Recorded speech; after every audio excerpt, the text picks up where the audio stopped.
चलिए पढ़ा जाए। आज हम लोग पढ़ेंगे भारत से हम क्या सीखे। जिस प्रकार से हमारे मॉड्यूली में पहला चैप्टर था श्रम विभाजन और जाति प्रथा, ये आप लोग क्या था, ये आपका निबंध था। क्या था ये? निबंध था। ये क्या था? ये निबंध। अब क्या है, हम लोग दूसरा चैप्टर पढ़े। दूसरा चैप्टर क्या पढ़े थे? विष का दांत। क्या पढ़े? विष का दांत।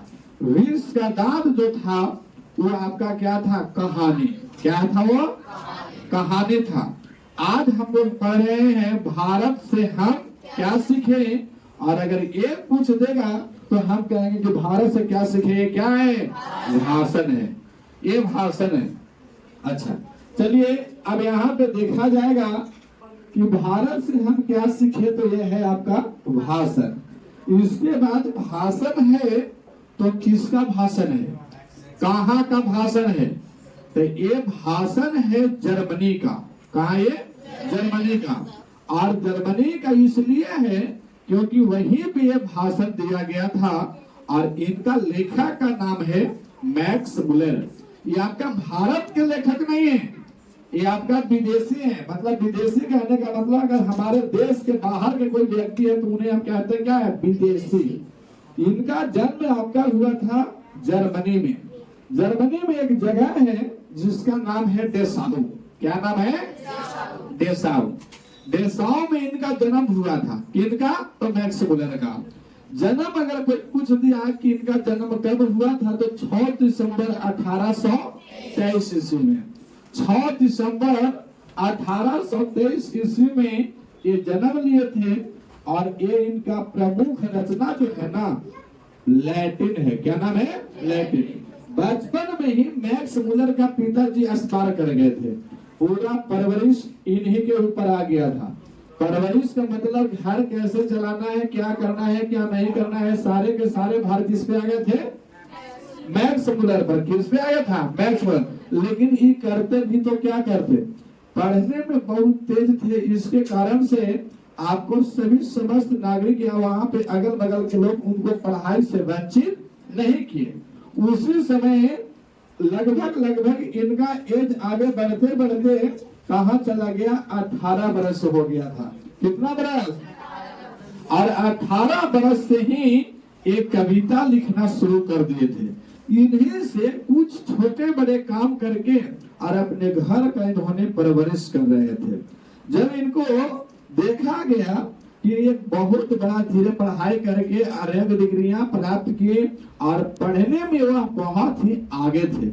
आगे होने के कारण जो आपको हितोपदेश था उनका भी अनुवाद कर दिए।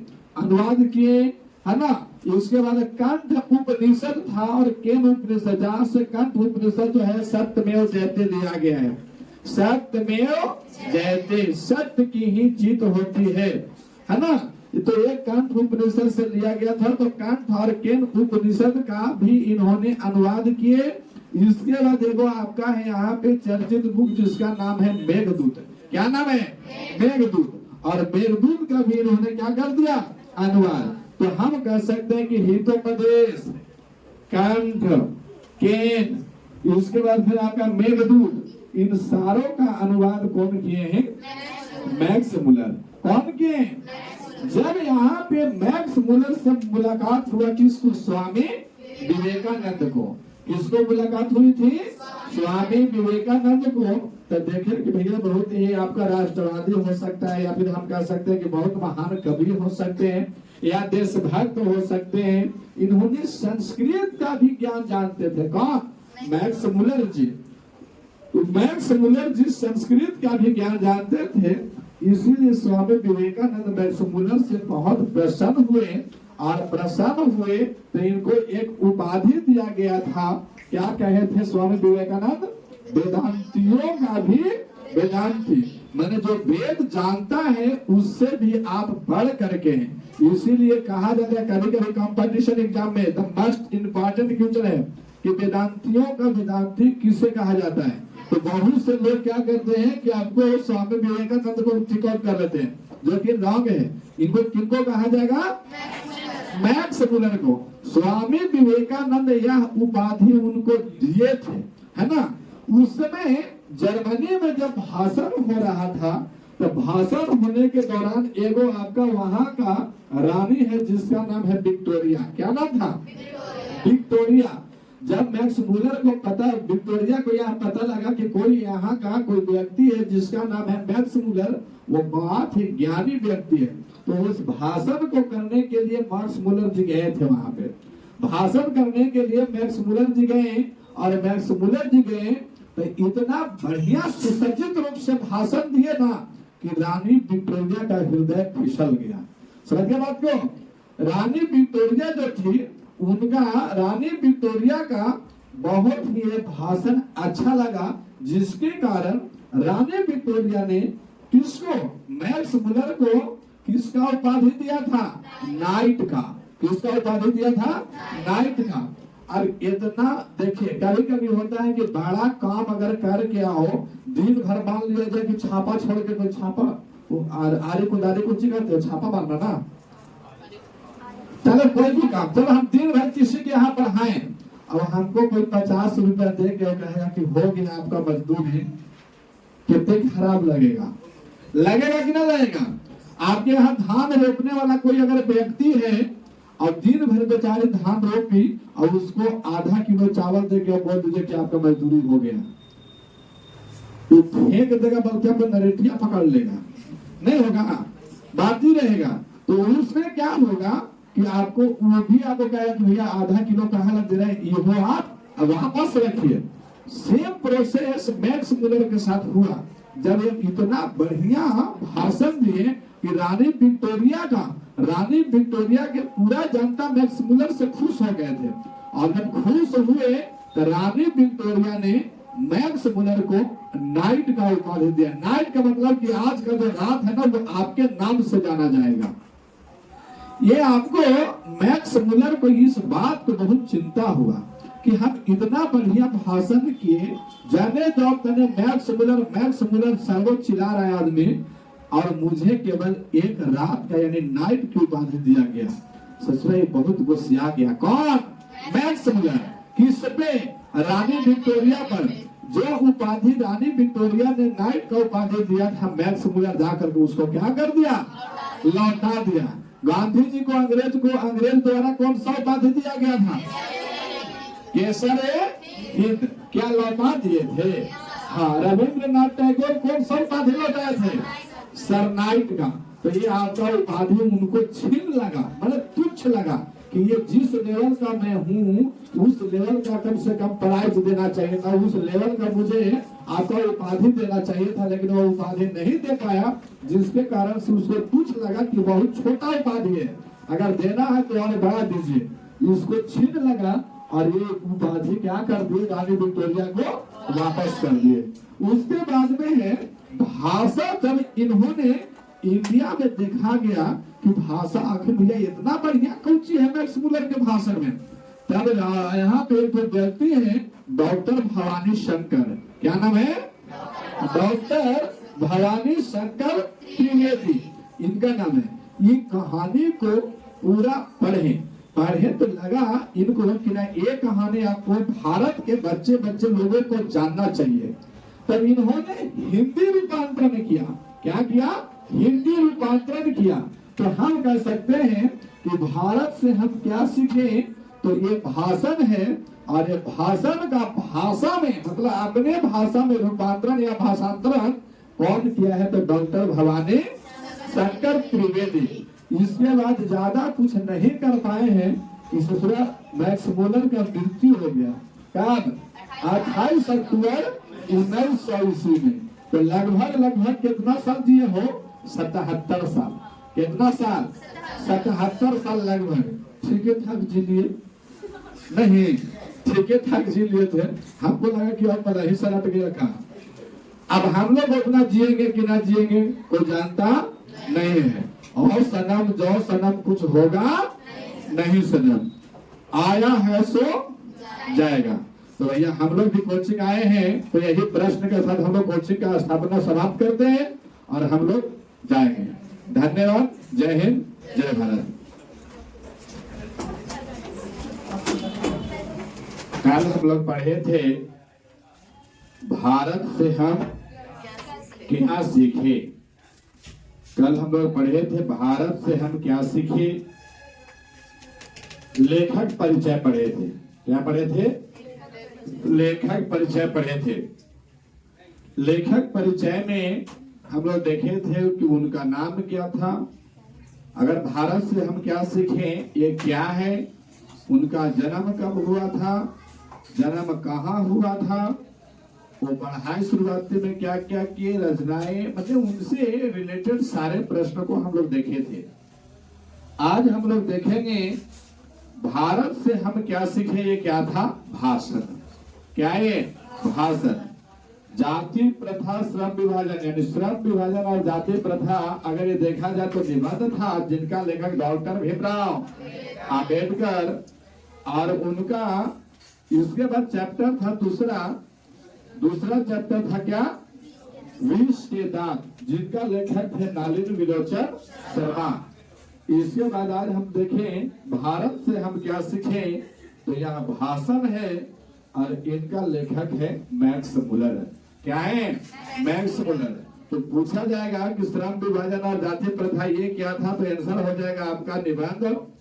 इनका लेखक कौन है? तो डॉक्टर भीमराव अंबेडकर। और हम विष के दांत पूछेगा कि यह क्या है, तो आंसर होगा कहानी।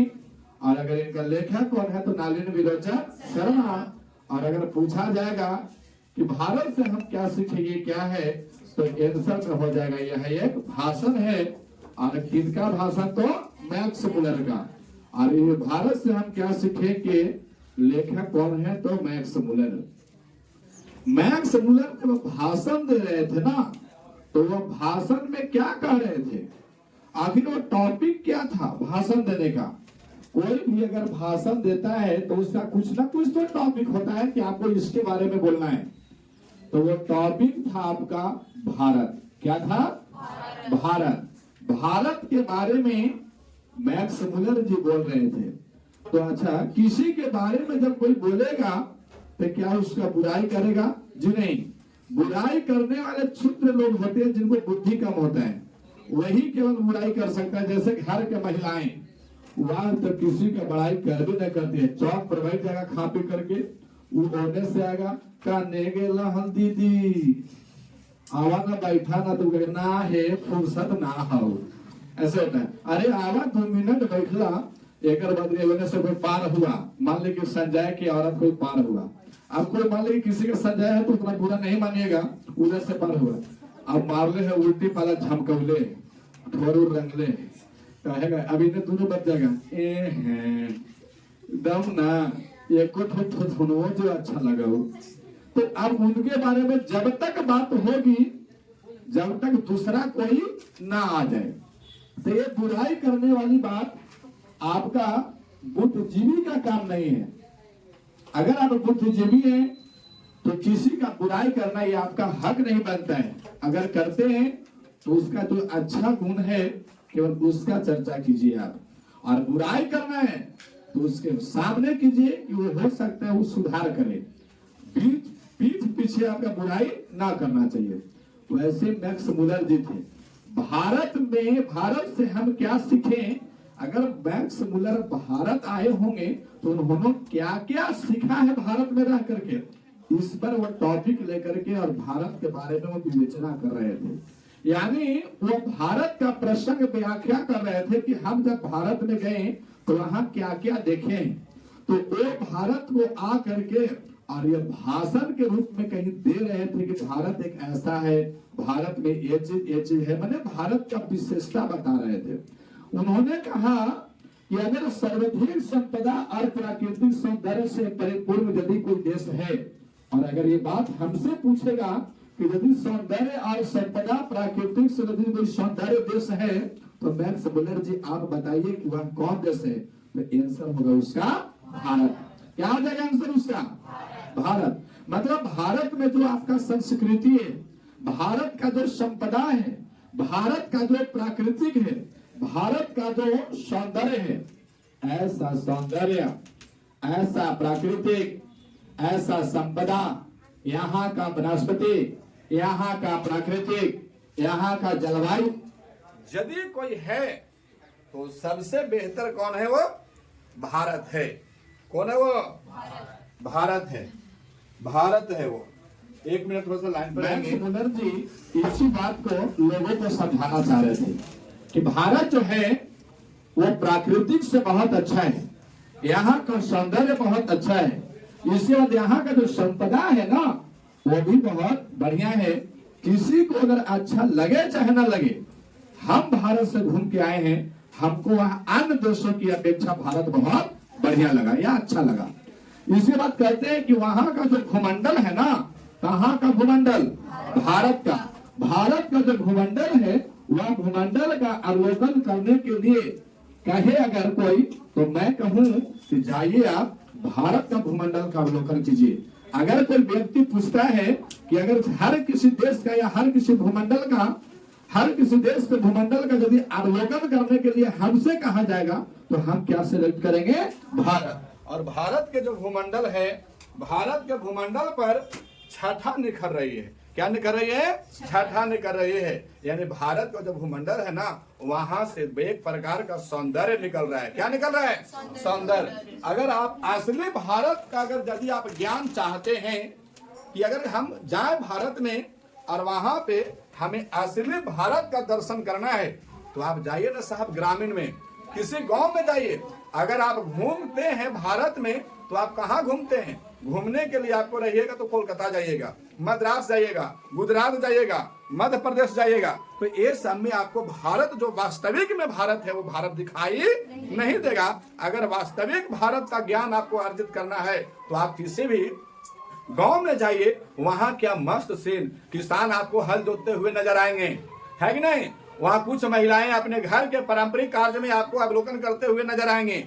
हर एक किसी भी प्रकार का दृश्य वहां देखने के लिए मिलेगा। कहीं तो अगर पानी का जमाव है तो कहीं सुखाड़ है, कहीं नदी है तो कहीं पैन है। ये सब अगर जा करके जलवायु को भी देखेंगे तो गांव का कुछ दृश्य अलग होगा। इसीलिए मेरा मानना है कि यदि आप वास्तविक भारत का ज्ञान चाहते हैं तो कहाँ जाइए? गांव में जाइए। इसके बाद अगर कहता है कि वहां का जो प्लेटो और कांट थे ना, वहां के जैसे प्लेटो और कांट जैसे दार्शनिक जो भी हैं वो भारत से ही आते हैं। मैंने इसके विशेषता में गांव के बात उल्लेख करते हुए कांट और प्लेटो के बारे में बोला गया कि जहां पे आप भारत ग्रामीण इलाकों में देखिएगा, वहीं से प्लेटो और कांट महान दार्शनिक वैज्ञानिक थे वो।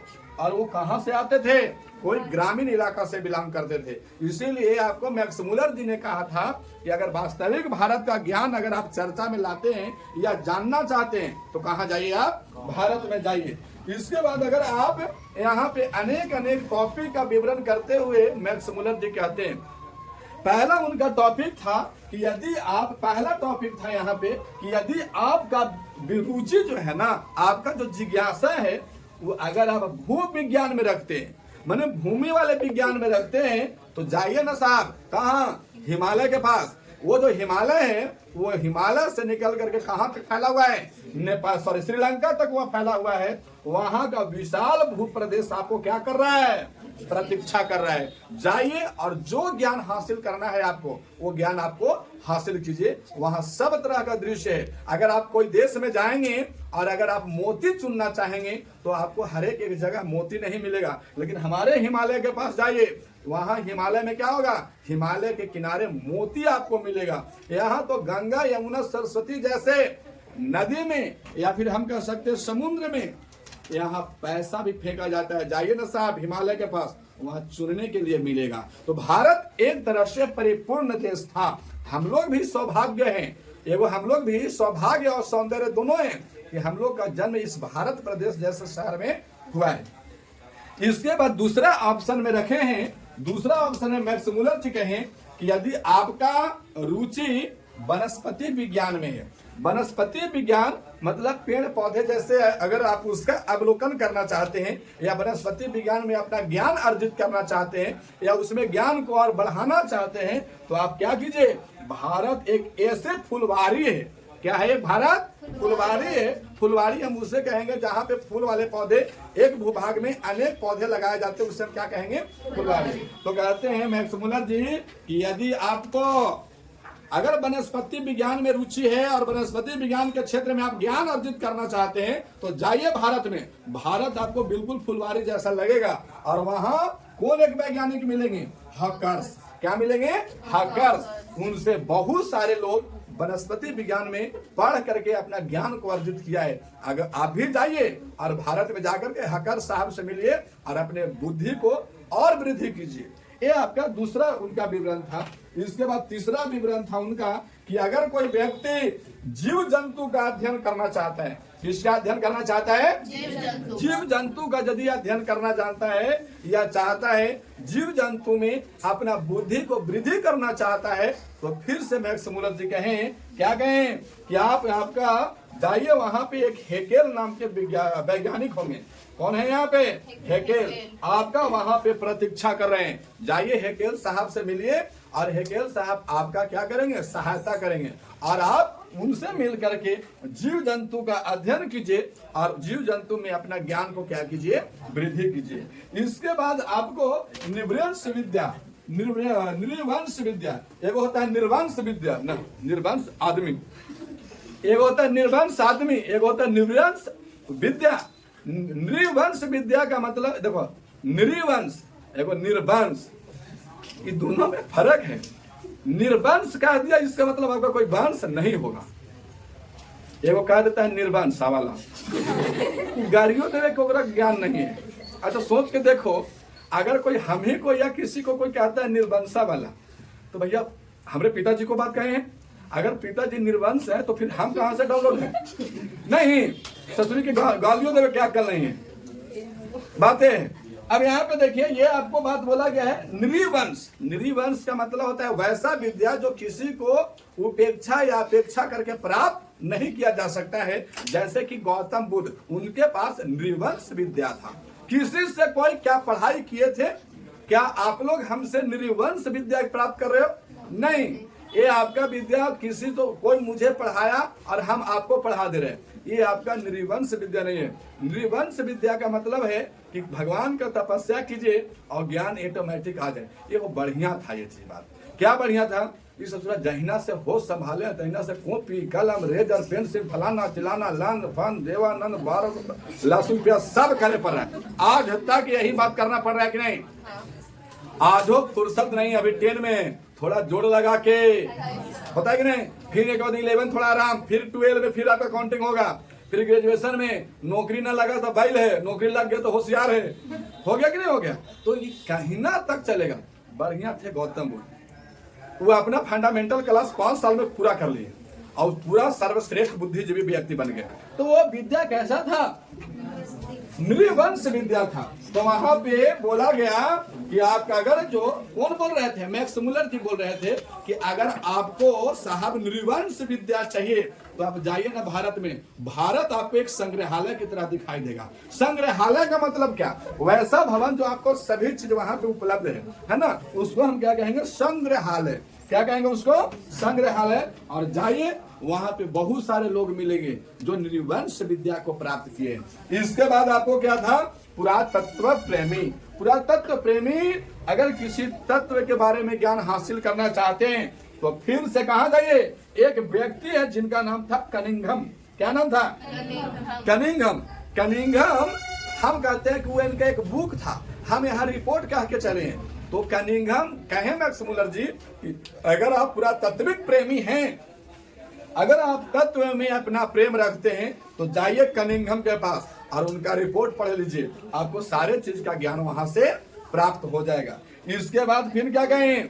अगर आपका रुचि पढ़ाई में है, यदि आपका रुचि पढ़ाई में है तो जाइए ना हमारे नालंदा में।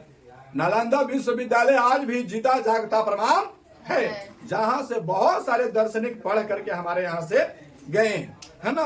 बहुत सारे दार्शनिक यहाँ से पढ़ करके गए हैं। तो क्या ये सब बतिया सही बोल रहे थे कि गलत बोल रहे थे? सही बोल रहे थे। यहाँ पे जो है, लेकिन जो था मेरे पास वो अब है नहीं, और जो अभी है उसको हम लोग संभालना नहीं जानते हैं। समझ गए बात को? जो था पहले वो अब नहीं है, और जो अभी भी बचा है उसको हमको संभालने का अक्ल नहीं है। जैसे पूर्वज ने क्या किया, पूर्वज अगर 5 बीघा जमीन छोड़ के गए, उनके पास 10 बीघा था, 5 बीघा वो सलट दिया या कोई छीन लिया। जो 5 बीघा है वो अगर सेपरेट से रखिएगा तब ना। लेकिन ससुरा आज का क्या है, मस्त मौला 1 कट्ठा बेचा और सांझ के पूरा, आप समझ रहे हो क्या क्या होगा, लिया 1 बोतल, तो इससे कहना तक चलेगा। इसीलिए बोला गया है कि भारत में बहुत से लोग आए थे और ये सारे चीज को क्या किए, लूट लिए। और हम लोग भी क्या है, हम लोग धीरे धीरे लुटाते जा रहे हैं। क्या? सबसे पहले अगर कॉमन चीज बोलूं तो फैशन। फैशन में क्या है, आज जो हमारे यहाँ लोग जो कपड़ा लत्ता पहन रहे हैं वो पूरा पूरा बॉडी का आपका नहीं है, मैंने पूरा हर शरीर आपको कपड़ा पहनना आजकल कोई पसंद नहीं कर रहा है। लड़कियों में देखिए तो 1990 के दशक में देखिएगा तो पूरा दुपट्टा अच्छा से यहाँ तक लिए हुए जाते थे दोनों तरफ से। 2000 में गए एक तरफ से, इस आजकल कंडीशन अलग अलग है। एक तरफ से दुपट्टा मैंने कैसे रखेगा, दुपट्टा एक तरफ से ऐसे रखे वाला था, ये सब मैं देखा हूँ, ऐसे रख के चलता था। मैंने लग रहा है कि किसान के बाप हुए बने लगे। तो किसान तो गमछी रखता था यहाँ तक, और ये लोग 2 यानी से ऐसे करके एगो एने गिरा लिया, एगो हेने चल रहा है। अब 2025 आ गया, जेब था यो टुकड़िया फेंक दिया, कंप्लीट है, सारी कहानी खत्म। लड़का लोग को चलता था धोती पैजामा, अगर कपड़ा फुल पैंट भी है तो वो भर गोड़ के, कंप्लीट है। अब चलता है जींस, ससुरा के एक्सीडेंटियल जींस उसको बोलते हैं, माने जींस तो है फटा वैसा रहेगा। तो ये अभी हम लोग को एकदम जीता जागता प्रमाण है कि जो हमारे पास संस्कृति है उसको कम से कम बचा के चले। बोलेंगे दुख लगेगा, लेकिन ये बात सबके भरा महफिल यानी अपने क्लास में बोल रहा हूँ, और लोग सुनेंगे भी इसको। तो ये बात आजकल के हो रहे हैं। अब आप लोगों को या हम लोग को जो बचा हुआ है, हम सभी को ये ज्ञान होना चाहिए कि जो बचा हुआ है उसको बचा करके रखें। इसके बाद अगर यहाँ पे आइए तो ये देखा जाएगा, फिर बोले कौन, मैक्स मुलर साहब बोले, क्या बोले, अगर आपका ज्ञान जो है ना, अपना ज्ञान अगर वृद्धि करना चाहते हैं, अपना ज्ञान यदि वृद्धि करना चाहते हैं तो किसमें, पुराना सिक्का में। अगर आप पुराना सिक्का को ज्ञान अर्जित करना चाहते हैं कि आखिर सिक्का ये सबसे पहले कैसे कैसे सिक्का थे, तो ये सिक्का आप जाइए हमारे भारत में, वहां अभी भी उपलब्ध है। कौन सा सिक्का, ईरानी, कोरियन, थ्रासियन, पार्थियन, यूनानी, रोमन, मुस्लिम संप्रदाय का सिक्कों का प्रचुर मात्रा में वहाँ क्या है, ये सिक्का उपलब्ध है। जाइए हमारे भारत में और वहाँ पे सिक्कों का ज्ञान अर्जित कीजिए कि कैसा कैसा सिक्का है। ये आपको दूसरा कोई भी देश में आपको इतना सिक्का देखने को नहीं मिलेगा। इसके बाद वहाँ पे गवर्नर थे वारेन हेस्टिंग्स, क्या नाम था, वारेन हेस्टिंग्स। जब यहाँ पे भारत में जब एक गवर्नर पद पर थे, पहले आपको देश आजाद के पहले कोई भारत का गवर्नर हुआ करता था। जैसे एक पद है, जैसे कि अभी नरेंद्र मोदी प्रधानमंत्री है तो एक पद है, राष्ट्रपति द्रौपदी मुर्मू है तो एक पद है, उसी टाइप से हमारे यहाँ क्या थे, वो गवर्नर। कौन, वारेन हेस्टिंग्स। उनको उस समय यहाँ पे भारत में 172 दारिश नाम के सिक्का प्रदान किया गया था। ये प्रश्न पूछ लिए जाते हैं कि उनको कितना सिक्का प्राप्त किया गया था, 172 दारिश नामक सिक्का। लेकिन ये ससुरा था माने चंडाल टाइप के आदमी था। ये यहाँ से जब वारेन हेस्टिंग्स जो था वो इंग्लैंड वापस गया, जब तक एक सिक्का सब क्या हो गया था, नष्ट हो गया था। तो बात इस प्रकार पहुंची कि जब आपको वारेन हेस्टिंग्स जब आपको भारत में गवर्नर पद पर था तो उसके उपलक्ष्य में उसको 172 दारिश नाम का सिक्का प्राप्त हुआ था। और जब वारेन हेस्टिंग्स इंग्लैंड गया तो यह क्या हो चुका था, नष्ट। तो एक कहावत कहा गया था, कौन कहा था, ये प्लेटो कहे थे। प्लेटो कहे थे कि शेर की खाल में गधा, माने अगर गधा शेर के खाल भी पहन लिया तो का शेर नहीं दौड़ेगा, हो वो मुड़ी ऐसे झुका के खड़े रहेगा नहीं। तो एक बात कहा गया था, प्लेटो द्वारा कहा गया था। ये प्लेटो कहाँ के थे, तो यूनान के। ये प्लेटो के कराटिलस में बोला गया था, कराटिलस में बोला गया था। इसके बाद कहेंगे कि यदि आप अवशेष में रुचि रखते हैं, अवशेष क्या होता है, तो जो हमारे पुराने सभ्यता का जो सामग्रियां अभी तक उपलब्ध है उसको हम लोग बोलते हैं अवशेष। जैसे बहुत सारा, जैसे पहले हड़प्पा सभ्यता था, है ना, सिंधु सभ्यता था, है ना, उस टाइप से आपका एक और था, हड़प्पा था, सिंधु था, चंदूदड़ो था, ये सब सारी सभ्यता था। तो वहां से कुछ न कुछ आपको साक्ष्य प्रमाण मिलता है। साक्ष्य जिसको क्या कहते हैं, वो जो हड़प्पा था वह एक प्रकार का टीला था जिसको हम लोग कहते थे मृतकों का टीला। मृतकों का टीला किसे कहते हैं, तो हड़प्पा सभ्यता को, है ना, हड़प्पा के टीला को मृतकों का टीला कहते हैं। वहां पे टीला एक बार ऐसा हुआ था कि बहुत बड़ा भूकंप आया था, अच्छा समझो, भूकंप आया था जिसके कारण क्या हुआ था वो कि आपको वहां से, वो जब भूकंप आया था ना, तो वो आपको वहां से बहुत सारे जीव जंतु क्या हुए थे, उसी में दब करके, वो खनन था ना, खन करके कोई अवशेष प्राप्त करना, उसी में दब करके मर गए थे। अब कोई दब करके मर गया और कहीं जैसे भी कोई खत दिया तो क्या होगा, वो निकलेगा कि ना निकलेगा, निकलेगा, जरूर से निकलेगा। तो उसी को हम लोग, जो आपको हजारों वर्ष पहले जो छपा हुआ सामग्रियां हैं और वो आज निकल जाता है, तो उसी को बोलते हैं अवशेष। कहीं कहीं आप लोग यूट्यूब वगैरह पर या फेसबुक पर देखते होंगे कि आपको क्या है ना, जेसीबी वाला खन रहा है और शिव जी की मूर्ति निकल गया, ऐसे सुना गया होगा। तो वो एक पूर्वकालीन समय का वो आपको दबा हुआ अवशेष था वो। तो उसी प्रकार के बोले कौन, मैक्स मुलर जी, कि यदि आप हाथी के दांत के अवशेष चाहते हैं, या बंदर, मोर, चंदन, चंदन का मतलब जो लगाने वाला टीका होता है, कोई और भी देश में शायद प्रथा इसका नहीं होता है। बहुत सारे लोगों को जब देखिएगा, जैसे चाइना हो गया, पाकिस्तान हो गया, या और भी कोई उन्हें आपको स्कॉटलैंड हो गया, रूस हो गया, फ्रांस हो गया, तो वो सब में हो सकता है कि चंदन लगाने की प्रथा नहीं होती है। हमारे यहाँ तो जैसे चौका पर बैठे वैसे भगवान टिक देते हैं, बातें हैं। तो ये आपको क्या होता है, अगर उस टाइप का अवशेष चाहिए तो आप कहाँ चल जाइए, भारत में चल जाइए। आपको जो है ना, भारत से ही ये सब अवशेष प्राप्त हो सकता है और कहीं से नहीं। अगर अवशेष चाहते हैं तो कहाँ जाइए, भारत में। इसके बाद कहा गया कि यदि आप विधि शास्त्र का या कानून का, विधि शास्त्र का मतलब जैसे नृत्य होता है, संस्कार होता है, रीति होता है, रिवाज होता है, कानून होता है, यदि इस सब चीज का ज्ञान प्राप्त करना है तो साहब फिर से जाइए कहाँ, भारत में। यहाँ तो कानून बच जाए वाला जेकर पैर में चप्पल भी नहीं है ना, वो भारत में कानून बच जाता है, नहीं बच जाता है।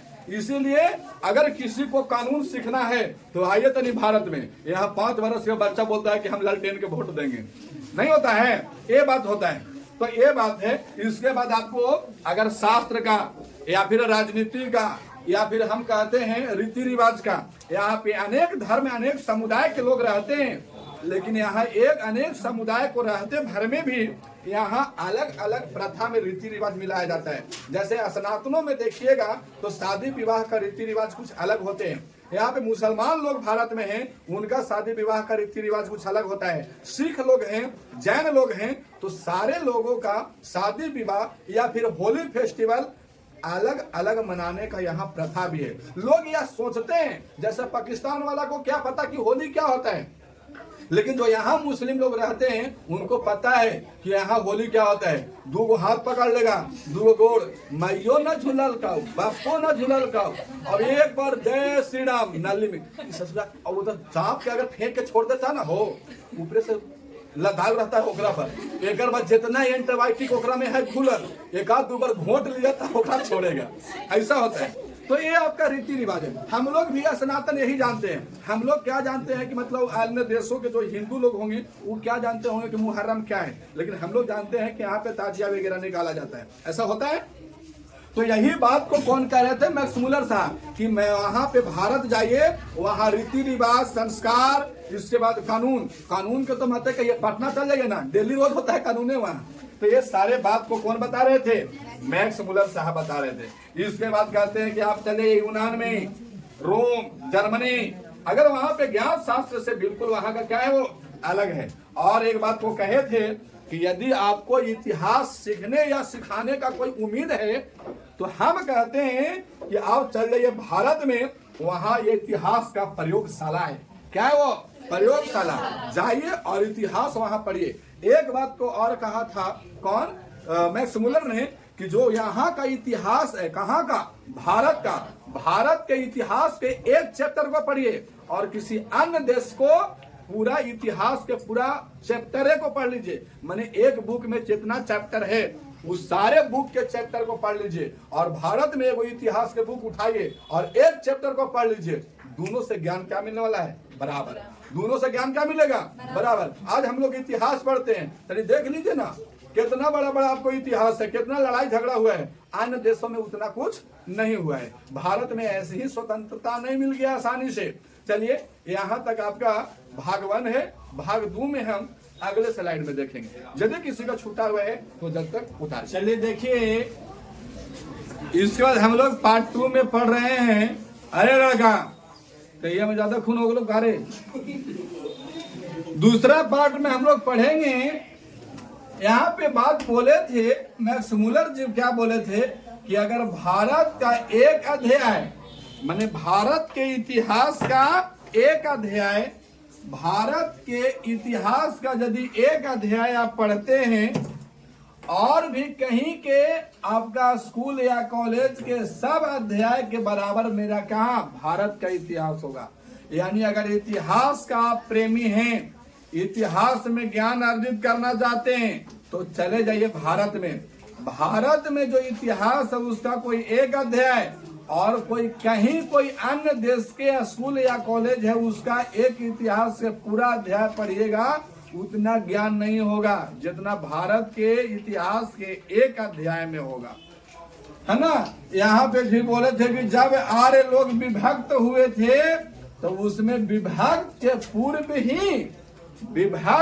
पूर्व ही यहाँ पे क्या कहा गया था कि विभक्त के पूर्व ही यहाँ पे संस्कृत एक भाषा है।